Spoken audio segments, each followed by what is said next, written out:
This is Kids channel. Please like, share and subscribe. ಸೌಂದರ್ಯ ಮತ್ತು ಮೃಗ.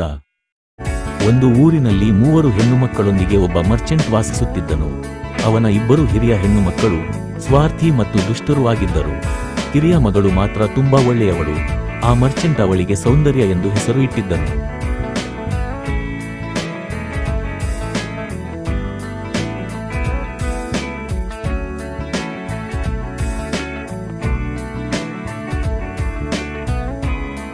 ಒಮ್ಮೆ ವ್ಯಾಪಾರಿ ಕೆಲಸಕ್ಕಾಗಿ ಬೇರೆ ಕಡೆಗೆ ಹೋಗಬೇಕಾಗಿತ್ತು.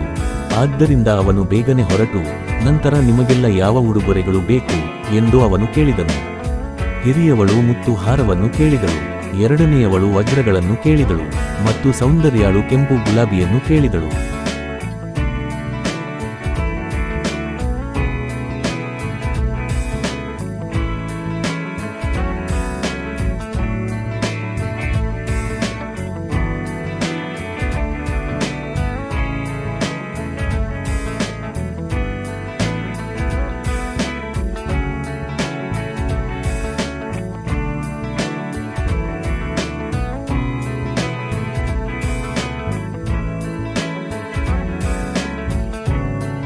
ವ್ಯಾಪಾರಿಯು ಅವನ ಕೆಲಸವನ್ನು ಮುಗಿಸಿ ಹಿಂತಿರುಗುವಾಗ ಅವನ 2 ಹಿರಿಯ ಹೆಣ್ಣು ಮಕ್ಕಳಿಗೆ ಉಡುಗೊರೆಗಳನ್ನು ತೆಗೆದುಕೊಂಡಿದ್ದನು. ಆದರೆ ಅವನು ಸೌಂದರ್ಯಳಿಗೆ ಪರಿಪೂರ್ಣವಾದ ಗುಲಾಬಿಯನ್ನು ಕಂಡುಹಿಡಿಯಲು ಸಾಧ್ಯವಾಗಲಿಲ್ಲ. ಇದ್ದಕ್ಕಿದ್ದಂತೆ ಅವನು ಜಾದುವಿನ ಕೋಟೆಯ ಮುಂದೆ ಇದ್ದಂತಹ ಕಲ್ಲನ್ನು ಎಡವಿ ಆ ಜಾದುವಿನ ಕೋಟೆಯ ಒಳಗೆ ಹೋದನು.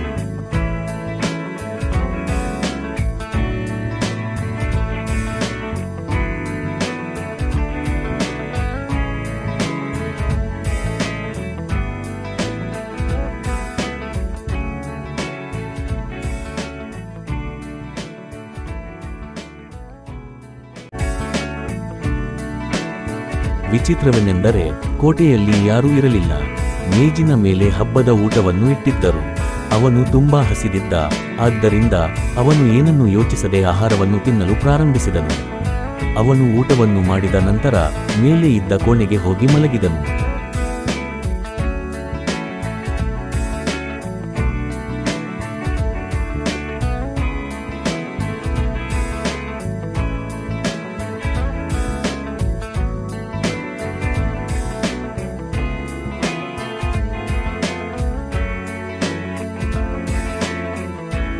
ಮರುದಿನ ಬೆಳಿಗ್ಗೆ ವ್ಯಾಪಾರಿಯು ಕೋಟೆಯ ತೋಟದಲ್ಲಿ ಕೆಲವು ಸುಂದರವಾದ ಕೆಂಪು ಗುಲಾಬಿಗಳನ್ನು ನೋಡಿದನು.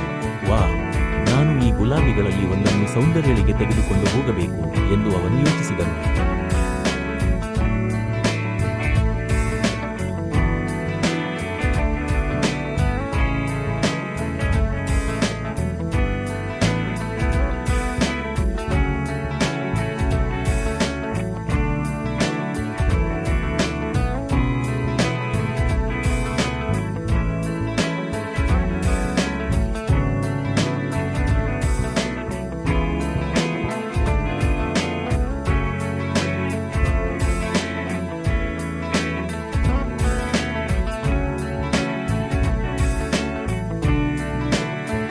ವ್ಯಾಪಾರಿಯು ಕೆಂಪು ಗುಲಾಬಿಯನ್ನು ಕೀಳಲು ಹೋದಾಗ ಭಯಾನಕ ಪ್ರಾಣಿಯೊಂದು ಕಾಣಿಸಿಕೊಂಡಿತು ಮತ್ತು ಅದು ತನ್ನ ಗುಲಾಬಿಯನ್ನು ಏಕೆ ಕದಿಯುತ್ತಿದ್ದೀಯಾ ಎಂದು ಕೇಳಿತು ಮತ್ತು ಏಕೆ ಕದಿಯುತ್ತಿದ್ದೀಯಾ ಎಂಬ ವಿಷಯವನ್ನು ತಿಳಿಯಬೇಕೆಂದು ಒತ್ತಾಯಿಸಿತು.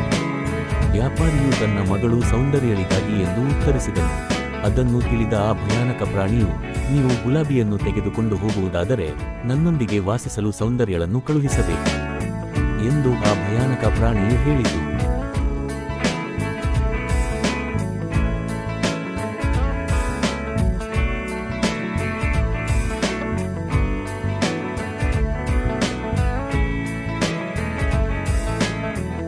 ವ್ಯಾಪಾರಿಯು ಮನೆಗೆ ಹೋದನು. ನಂತರ ಅವನು ಸೌಂದರ್ಯಳಿಗೆ ಅಲ್ಲಿ ನಡೆದ ಎಲ್ಲ ವಿಷಯವನ್ನು ಹೇಳಲು ವ್ಯಾಪಾರಿಯ ಧ್ವನಿ ನಡುಗಿತು. ನಂತರ ಅವನು ಧೈರ್ಯ ಮಾಡಿ ಎಲ್ಲ ವಿಷಯವನ್ನು ಹೇಳಿದನು. ಎಲ್ಲ ವಿಷಯವನ್ನು ತಿಳಿದ ತಕ್ಷಣ ಅವಳು, ನಾನು ಅಲ್ಲಿಗೆ ಹೋಗಬೇಕು ಎಂದು ಹೇಳಿದಳು. ಧೈರ್ಯದಿಂದ ಸೌಂದರ್ಯಳು ಕೋಟೆಗೆ ಹೋದಳು. ನಂತರ ಆ ಭಯಾನಕ ಪ್ರಾಣಿಯು ಅವಳನ್ನು ತುಂಬಾ ಪ್ರೀತಿಯಿಂದ ಮತ್ತು ಗೌರವದಿಂದ ನೋಡಿಕೊಳ್ಳುತ್ತಿತ್ತು ಮತ್ತು ಸೌಂದರ್ಯಳು ಸಹ ಆ ಪ್ರಾಣಿಗೆ ಹೊಂದಿಕೊಂಡಳು ಮತ್ತು ಆ ಪ್ರಾಣಿಯ ಜೊತೆಗೆ ವಾಸಿಸುತ್ತಿದ್ದಳು.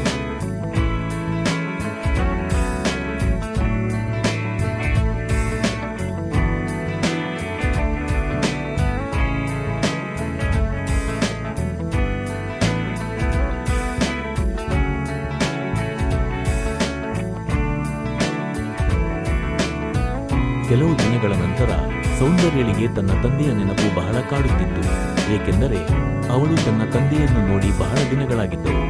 ಆದ್ದರಿಂದ ಆ ಭಯಾನಕ ಪ್ರಾಣಿಯು ಅವಳನ್ನು ಮನೆಗೆ ಹೋಗಲು ಅವಕಾಶ ನೀಡಿತು ಮತ್ತು ಶೀಘ್ರದಲ್ಲೇ ಮರಳಿ ಬರಬೇಕೆಂದು ಸೌಂದರ್ಯಳಿಗೆ ಹೇಳಿತು, ಮತ್ತು ಅವಳು ಶೀಘ್ರವೇ ಮರಳುವ ಭರವಸೆಯನ್ನು ಆ ಭಯಾನಕ ಪ್ರಾಣಿಗೆ ನೀಡಿದಳು.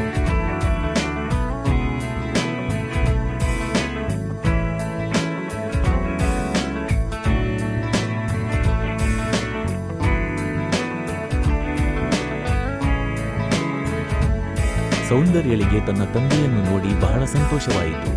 ಸೌಂದರ್ಯಳ ತಂದೆ ಅವಳನ್ನು ನೋಡಿ ತುಂಬಾ ಸಂತೋಷಪಟ್ಟರು ಮತ್ತು ಆಕೆಯ ಸಹೋದರಿಯರು ಸಂತೋಷವಾಗಿದ್ದಾರೆಂದು ಹೇಳಿಕೊಂಡರು.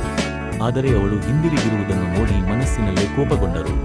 ಸೌಂದರ್ಯಳು ತನ್ನ ಕುಟುಂಬದ ಜೊತೆ ಕುಳಿತು ಊಟವನ್ನು ಮಾಡಿದಳು ಮತ್ತು ಅವರು ಇವಳಿಗೆ ತೋರಿಸುತ್ತಿರುವ ಪ್ರೀತಿಯನ್ನು ನೋಡಿ ಸಂತೋಷಪಟ್ಟರು.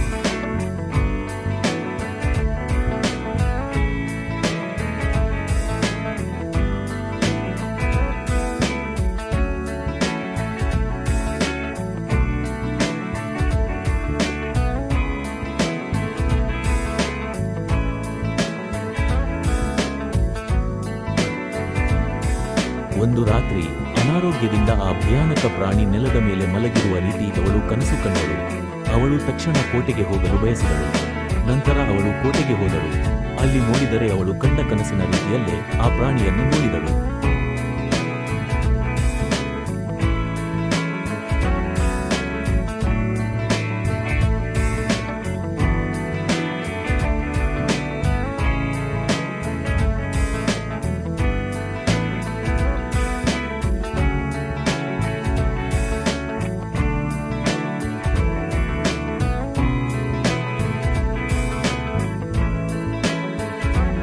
ಶೀಘ್ರದಲ್ಲೇ ಏಕೆ ಹಿಂದಿರುಗಲಿಲ್ಲ ಎಂದು ಆ ಭಯಾನಕ ಪ್ರಾಣಿ ಅವಳನ್ನು ಕೇಳಿತು.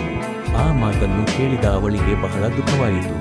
ನಂತರ ಆ ಪ್ರಾಣಿಯು ತನ್ನನ್ನು ಮದುವೆಯಾಗಲು ಅವಳನ್ನು ಕೇಳಿತು. ಅವಳು ಒಂದು ಕ್ಷಣವೂ ಯೋಚಿಸದೆ ತಕ್ಷಣವೇ ಒಪ್ಪಿಕೊಂಡಳು.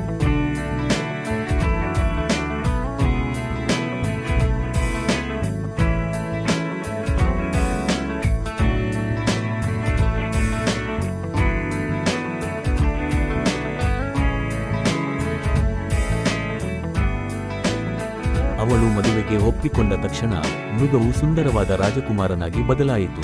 ಓ ಸೌಂದರ್ಯ, ಧನ್ಯವಾದಗಳು. ದುಷ್ಟ ಜಾದೂಗಾರ ನನ್ನನ್ನು ಪ್ರಾಣಿಯನ್ನಾಗಿ ಮಾಡಿದನು. ಒಂದು ಸುಂದರ ಹುಡುಗಿ ನನ್ನನ್ನು ಮದುವೆಯಾಗುವುದಾಗಿ ಭರವಸೆ ನೀಡಿದರೆ ಮಾತ್ರ ನನ್ನ ಈ ಶಾಪ ಕೊನೆಗೊಳ್ಳುತ್ತದೆ ಎಂದು ಅವರು ಹೇಳಿದರು.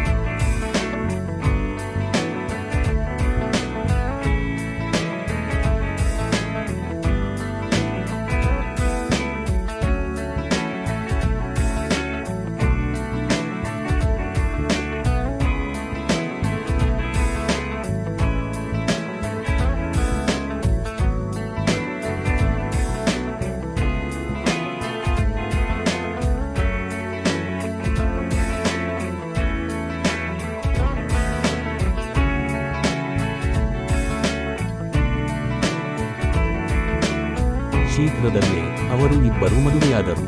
ವ್ಯಾಪಾರಿ ಈ ಮದುವೆಯಿಂದ ತುಂಬಾ ಸಂತೋಷಪಟ್ಟನು ಮತ್ತು ಅವರು ತುಂಬಾ ಸಂತೋಷದಿಂದ ವಾಸಿಸುತ್ತಿದ್ದರು.